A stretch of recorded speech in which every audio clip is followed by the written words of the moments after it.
Even if it's one. Why legalize? You see, this is the craziest thing. Because her autonomy should not be cut off based on your morality. Oof.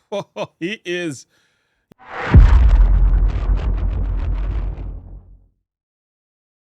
Okay, friends, in this video, we're going to take a listen to Temple, and he is debating, his name is Surf, I'm guessing.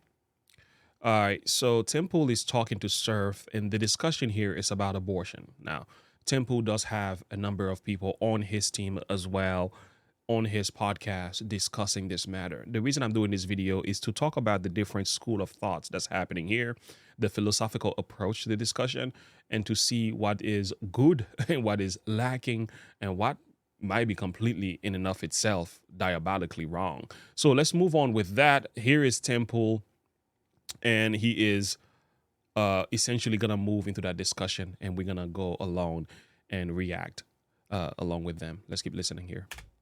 I am absolutely not a conservative in this country. I've listened to your debates on pro-choice, though. You're pro-choice from a Tim Pool's perspective. I'm pro-choice from a traditional liberal perspective, as traditional liberals have been. Not from what people who would define themselves as pro-choice would say, right? Like, you concentrate very heavily on the 9th month abortions and baby guillotines and stuff like that. Like, what? Yeah. I remember watching you debate baby guillotines. Yeah. Okay. So baby guillotines is my own personal interpretation and joke of it. But you were talking about how women, how like disgusted you are that women may have an abortion in the 9th month, right? Or even a viable baby. Of a viable baby. I wanted to scream at that time, being like, women who have abortions in the 9th month, they're not doing that because they got bored, or all of a sudden they're like, oh, I don't care anymore. They do that because it's a fucking tragedy. Like, statistically, women who are getting abortions in the 9th month, it's because there's a medical complication that could kill them. That's why they have to do it. What do you false mean argument? False. That's the real world. I already said viable. Try again. What are you talking about, Tim? I already said abortion of viable fetuses at 9 months. This is ridiculous. Do you know what viable means? Yes. It means the baby can survive on its own without medical complications. Absolutely. And why legalize abortion of viable fetuses at 9 months when the baby could just be delivered? Women are not getting abortions at the 9th month for pleasure or because they want to suddenly do it for kicks. No, that doesn't happen. It's a tragedy. But even, I'm not sure to understand the nature of this man's argument, because why would you even make it possible for it to take place? You know, it's bad enough that they do it soon. And we're talking about the life of a child here. And the big question is, when is a child considered a living being? So if you can do this in the earliest part of the conception of the child, well, why not do it at 9 months? And it goes back to the fact he's trying to argue that women just don't do that. But there are cases proving that they have done that. Anyway, let's keep going here. A tragedy of the highest, because there are medical operations that could kill the mother and they need to get an abortion. Why legalize? I just told you that's the reason why. So all right, I'll try and break it down for you. Can the baby survive? Let's talk about a baby. The baby can survive on its own, yes? Sure. Okay. Abortion is defined by Planned Parenthood and the law as terminating the life of the baby. Correct. Why terminate the life of the baby if it can survive on its own? Because it could kill both of them. That's why it is done at that stage. What is the likelihood of this happening? What are the stats and numbers? We don't know. This is generalization. We're not really getting to the root of the cause and why this is happening. And oftentimes, pro-choicers will bring this argument. They will use somewhat anecdotal situations that really does not always line up with reality. The truth is, most people who do have abortion, most women who do have abortion, now there are stresses, there's circumstances involved, it's different situation for different individual, but nevertheless, a lot of it is done for selfish reasons. That's the core value of what they're debating at the heart of the thing. Now, we're not saying if the life of the mother or the child of the mother, of course, we will choose. If we had to choose between the two, it would be the mother. But the point is, that's not what abortion is about. Abortion, actually, just from the terminology itself, it is the cancellation or the killing of the child or the fetus, not even allowing it time to live, regardless of the fact it can live on its own, it is viable and everything. A woman can choose to cancel that. That's what we are debating, right? So how do you kill one or the other, and they have to make the tough decision at that point. So how do you remove the fully formed 9-month baby at that point? Oh, I don't know the science of it. I've never performed that operation before. So shouldn't the law... That's a very major response that he gave. You don't know the science of it, but you're arguing in favor of it. Do you know what happens during abortion, my friend? Do you know what they do? Would you like to know? Would you like to see? All right, let me not go there. I can show you pictures. I can show you videos of what happens there. Okay, but I don't want to mess up your health. I don't want to mess up your diet.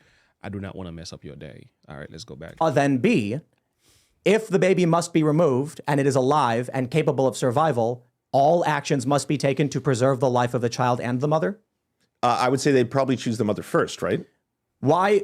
And this is such a strange scenario. How often do you think that this happens and all of a sudden they're like, the baby could have lived. You could have done it. Why did you choose the other option? It's like, this is a tragedy of the highest order because they want to have the kid. At 9 months pregnant, a woman is on her way to give birth. So it's like, it's the worst possible fucking thing that can happen to her. That's not always, again, I said I didn't want a dog pile, but that's statistically not true. There have been surveys done on women who had later abortions, and for a pretty large sum of them, it's because they were not sure whether the father of the child was willing to commit. And then when they found out he wasn't willing to commit, they would have the abortion.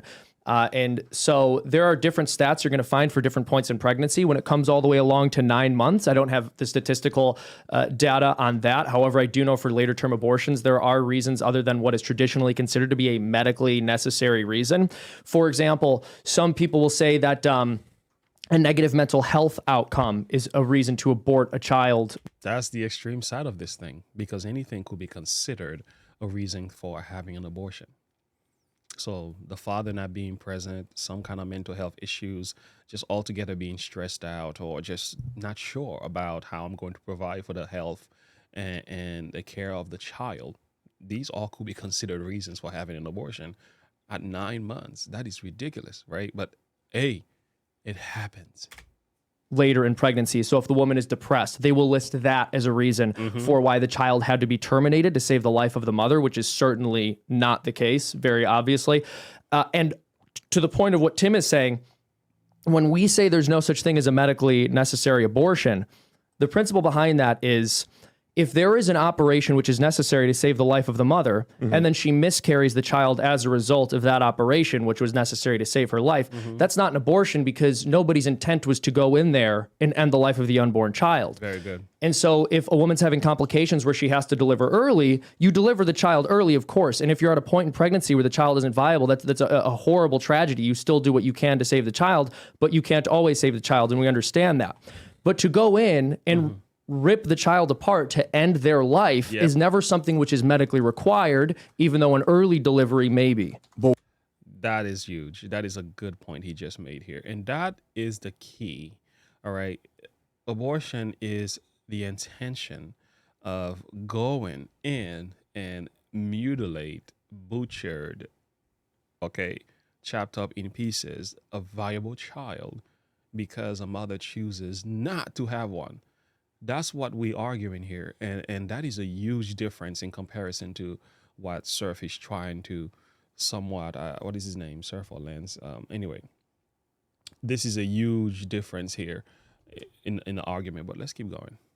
Well, are there situations where if the baby is in, this is so harsh, in its complete form, that even trying to induce early pregnancy could kill the mother, so they have to break the baby's body apart so that they can get it out without killing the mother? I've never heard of such a thing. So, and there are letters, by the way, signed by literally thousands of doctors who have said let me ask. Wait, can I just say one thing? So 88% of abortions are in the first 12 weeks. 88% of abortions. Less than 1.3% of abortions take place near the 8th or 9th month. How many abortions is that Guttmacher? Well, how many is that? I don't know the actual numbers. This is the percentages. 13,000. Okay, but we're talking about less than 1.3%. Hold on, 13,000. That's the number of people who die from gun violence in the U.S. each year that aren't suicides. Gentlemen, so that's I am 13,000. not here to justify abortion when it happens as in it's a good thing. No. I don't celebrate Brother, you're saying it doesn't happen. No. You're saying I've never said it doesn't happen. 13,000 times. I said it's extremely. There is 338 million Americans. I'm sorry. The numbers are going to be a little daunting. Yes, the numbers will be high. Well, I'm not here to celebrate that. I don't understand your argument then. My argument is that there's a lot. So what's the point of your argument?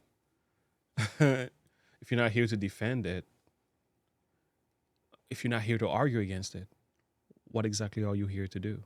If 13,000 people die from guns, we have a problem, right?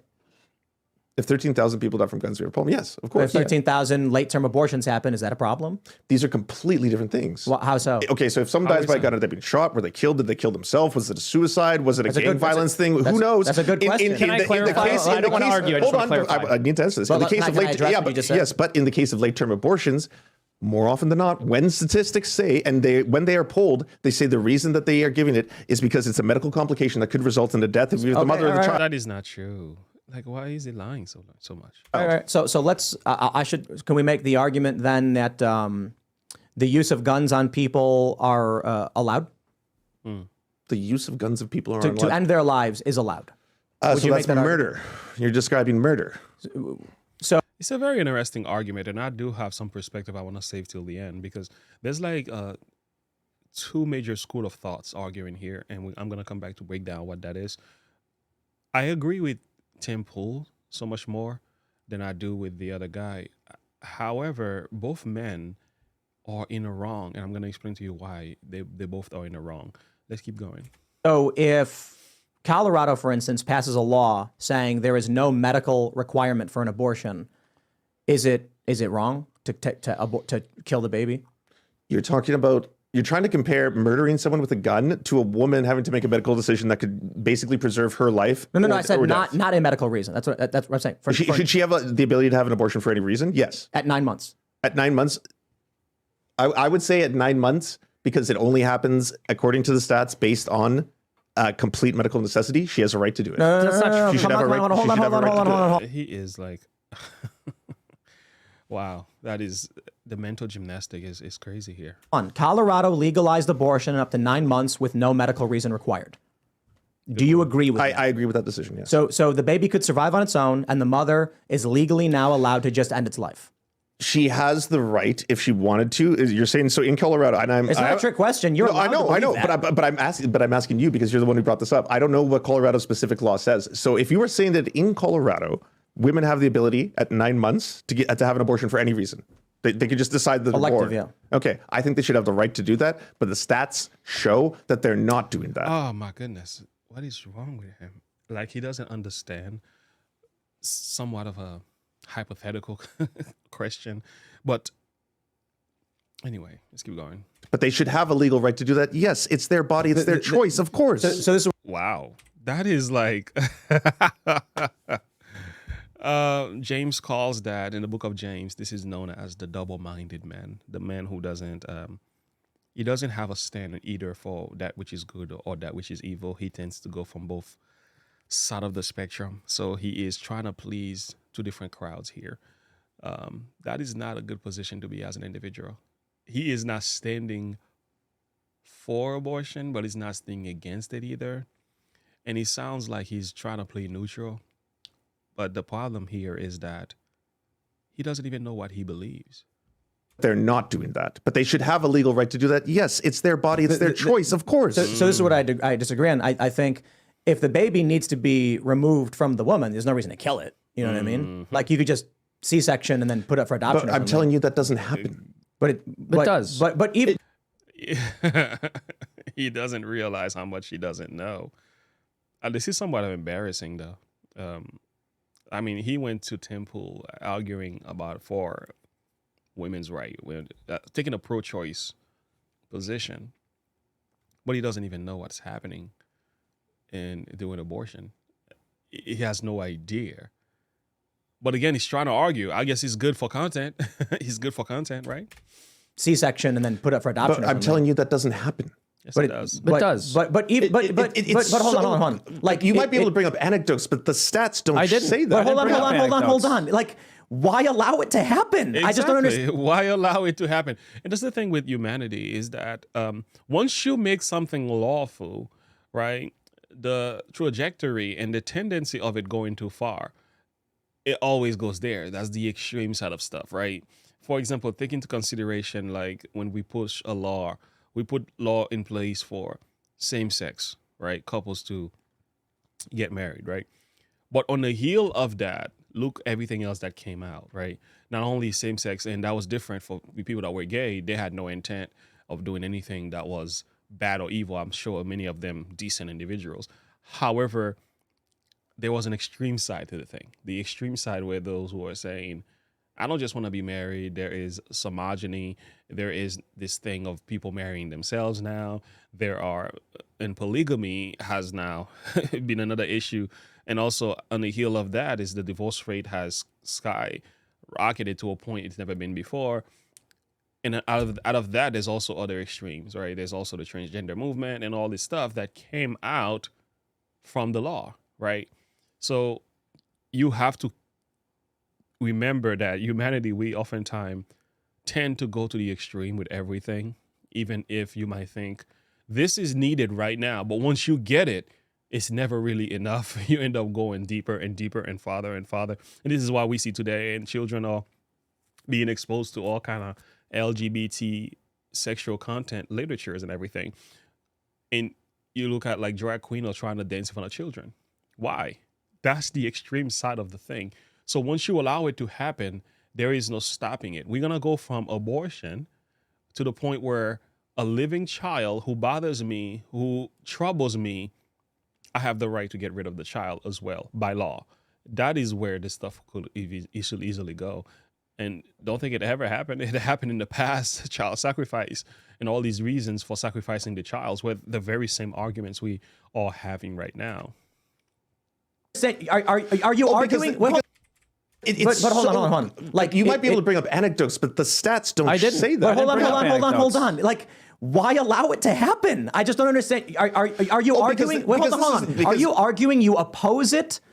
And you think it's morally wrong, but you think it should be legal? I think that women should have the right to decide what they do and have bodily autonomy over their own bodies. We're not talking about her body. We're talking about... It is her body. Of course it is. At 9 months, even if it's still inside her, it's still her body. Even if it's a viable baby, it's still her body. We're talking about the removal of the baby, yes? The forceful removal of the baby, or... Forceful. So she chooses to have that. She should have the right. The woman says the baby must be removed from my body. Why kill the baby if they're removing it?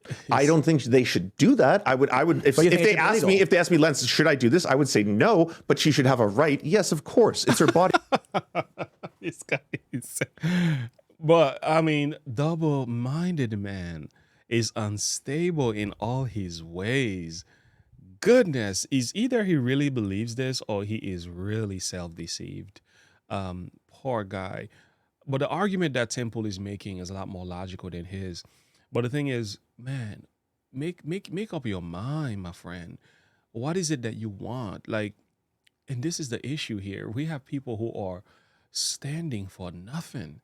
They argue in everything, but they're actually standing for nothing.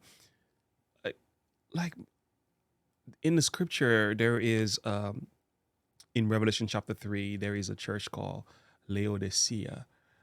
The issue with Laodicea, the church is neither cold nor hot. And Jesus says, because you are neither cold nor hot, I will spew you out of my mouth because you are lukewarm. This man is lukewarm in his thinking, at least in the way that he argues his point. Like, are you for abortion or are you against it? Are you a pro-choice or are you a pro-life? And if you believe it to be wrong, morally speaking, from your own personal conviction, therefore you make a stand based on that conviction. But you cannot say, I believe it's wrong, but therefore it's okay for them to do it. I agree. In some cases, right, I believe alcohol is wrong, but grown-ups can make their decisions. But when I speak, I will still speak against it. He's not speaking against it. He's not speaking for it. He said, I have my view, but I refuse to somewhat impose my perception and my view on somebody else. And that's the problem in our society. And this is what's killing us, because we have men who just do not want to stand. It's very passive. They're passive about everything. They're not standing for anything. Body still. That doesn't stop. So, like, the woman is pregnant, the baby is viable and capable of surviving on its own. Sure. And she says, before it breaches oxygen, kill it. You think that should be allowed? This is, again, the baby guillotines. This is why I brought that up. But what a weird scenario. This doesn't happen. This is not the real world. But it does. And if the argument is that it doesn't happen enough for you to care, that's fine. You're allowed to believe that. Sure. What I don't understand is it seems like your position is a rather shocked position where you recognize there is something inherently wrong with taking the life of a baby that could survive on its own, but you're also taking the tribal position of women should be allowed to do it anyway. Yeah. No. If you were to ask me, Tim, hey, Lance, do you think it's a good idea if this woman who's 9 months pregnant, suddenly she got bored with the pregnancy, she doesn't want to have it anymore, but the baby's viable? Do you think that's a good thing to do? I would be like, no, of course not. But that's what he's been asking you the whole time. Why should it be allowed? Because it's still her right. It's still her body. But bodily autonomy doesn't stop at my morality. Tim. Okay, this is a serious point he just made here. I want you to hear this again.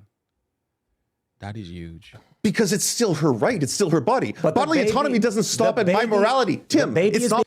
Bodily autonomy doesn't stop at my morality. And I love this because the issue, this is where I'm setting my point here, because this is a moral discussion, right? We're talking about morality here. We're talking about ethics. We're talking about right and wrong. Who is to define that? And this is where the school of thoughts matter, because you will come to the conclusion, Tim Pool, logically speaking, politically speaking, is right. All right. This guy, he has his reasons as well. To a degree, he is right based on his philosophical understanding of ethics. However, both men is also wrong. I'll show you why both men is wrong. Let's keep listening, because what he just heard here is a good point, and I will say I agree with him. Because it's still her right. It's still her body. But bodily autonomy doesn't stop at my morality. Tim, it's not my choice. Right? It's not my, yes, but that's not my choice. Why kill it? Why kill it? That's her choice, not mine. Why kill the baby? Ask her. Ask her. Okay, so my point is simply this. You don't need to be shocked by it. You are allowed to have that moral position. I think most people in America would prescribe that to be, would ascribe evil to that. This is my question for Tim Pool now then. What is your definition of evil? Is it based on your morality or the consensus of the masses? Do the people define what is evil, or is there a higher authority that we need to recognize? And I think this is where Tim Pool made shipwreck. Although everything he was saying, I totally agree with. But when you shift the conversation into a moral discussion, which actually it's always been the whole time, this was a moral discussion. But when you go in that direction, you have to be able to show the reasons why you take this position. And if you have a moral position, my question is now, why is your moral position any better than his? Let's keep going. Most people in America would prescribe that to be, would ascribe evil to that. Sure. That's the idea. You can ascribe evil to whatever you want. That's up to you. That's your choice. The idea that you can ascribe evil to whatever you want. It's up to you. It's your choice. Wow. Oh, Lord. Do you see what's going on here? So now we have those two different school of thoughts. They are clashing. There is a wrestling going on here. Let's keep watching. You would say doesn't mean that she should the legally be woman restricted. wants the baby removed, and then in the process, instead of letting the baby live, remove it but kill it. Right?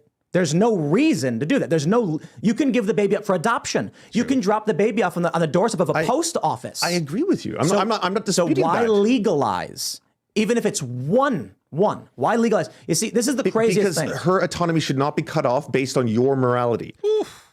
He's hurting Tim Pool with things that I will say I agree with the argument he's making, although I do not agree with his position. His argument is, logically speaking, politically speaking, from a societal standpoint and approach, what he's saying is true. I want you to hear again what he said. Why legalize? You see, this is the craziest thing. Because her autonomy should not be cut off based on your morality. Wow. Okay. And I think that is the point I wanted to get to. We're going to end this video. It's 20 minutes long. If you guys want a part 2, let me know below. I want to point out what he said here again, because this is a powerful statement. Why legalize? You see, this is the craziest thing. Because her autonomy should not be cut off based on your morality. Wow. You see, very, very, very good discussion. There's much more to it. I'll leave a link below, and I will say check it out. If you guys want me to do a part 2, let me know. I'll do a part 2 and continue where we left off here. There were some different school of thoughts. I'm going to call it moral philosophy, right? Or we can say ethical theories, if you want to use that term, right? There were different ethics, philosophy, when it comes to morality. And there were two major ones being argued here. Temple had the position of a moral liberalism. And the idea is that personal freedom above all else. But in a process of personal freedom above all else, liberalism also becomes one of those political positions where a person say, I am a traditional liberal, right? Traditional liberal, whatever, right? In a sense of a traditional liberal, and John Stuart Mill, who actually started this liberalism of individual freedom or personal right, where the government cannot infringe on the rights of the people. It prioritizes human freedom above all else. As long as human freedom does not hurt or violate another person's freedom. That's kind of like the argument for liberals from a political perspective, as well as a moral perspective as well. However, the issue with liberalism is that it tends to go too far because personal freedom, unfortunately, has the tendencies on trampling on other people's freedom. And secondly, liberalism is lacking a key component. Liberalism is lacking authority. When you say you are a liberal, right? When you say you believe in individual freedom, which I am for, but if you stop right there, the issue is now, why is your moral liberalism view of approach to issues in our society better or must be listened to or adhered to? Why should anybody respect that? What is the authority that causes it to be of any value? And that's what's lacking behind that. Listening to, I think his name is Lens. Lens's position was what you will call nihilism. Now, although he might not agree to be a nihilist, the issue behind the nihilist is a moral argument as well. Immanuel Kant was the philosopher who put this together. But the thing with nihilism, it goes far to say that there are no moral facts and whatsoever, right? They go as far as to say God doesn't exist, ethics doesn't exist. But from nihilism is birthed another perspective known as moral relativism. Moral relativism in itself has the characteristics, instead of going for the nihilistic spirit, that moral decay, even some atheists realize this is bad. We don't really want to push this because this could destroy civilization, because you're talking about no morality in whatsoever, no laws. That's bad, right? And some people shift from nihilism and say, no, moral relativism. So under the heading of moral relativism, there is the perspective that what is morally good depends on either the culture or a person's subjective opinion. So I believe truth becomes subjective to me. Truth is truth for me because I want it to be truth, right? The culture define what is truth. Society define what is truth and what is morally good based on what we want it to be as a society, depending on how we live our lives. Now, the issue with nihilism is not only is just terribly bad and evil, but moral relativism is just as bad if you think about it, because what it says, it actually places morality under the desire of the men. But the problem with that, men by nature is immoral. So what is that going to do? It's going to create even more trouble. And what we're looking at was the argument of moral liberalism versus moral relativism. Lens is somewhat being a moral relativist, right? He is trying to relate to the message on a personal standpoint. You have the choices that you got to make, but I'm going to believe what I want to believe. Bodily autonomy above all else. I make my own story, my own truth, my own goodness. The problem with this view is that same thing with liberalism. It can go too far, and it also lacks authority. Both men is wrong because both of their arguments lacks authority. Not because Temple is right, logically speaking, politically speaking, and also from a moral standpoint. Temple is actually correct. He is more right than he is wrong. Lance is wrong because morally speaking, he's completely bankrupt. However, he is also right because he is speaking from a societal standpoint, a political standpoint, and his philosophical approach, that's where he is coming from, right? So if you were to examine it with these things, therefore he's right. Temple could also be right. But when you examine both men's philosophical approach with a Christian veneer, they both wrong. Why? Because both can go too far. And secondly, both is lacking authority. Why is your liberalistic view any better than my own? Why is your relativism view any better than Temple's? I hope I'm not confusing you here, friends. What I'm trying to say is this. Both argument is flawed because these two men have not established their position on the authority of the Creator. Their position, philosophically speaking, there's value in both of them.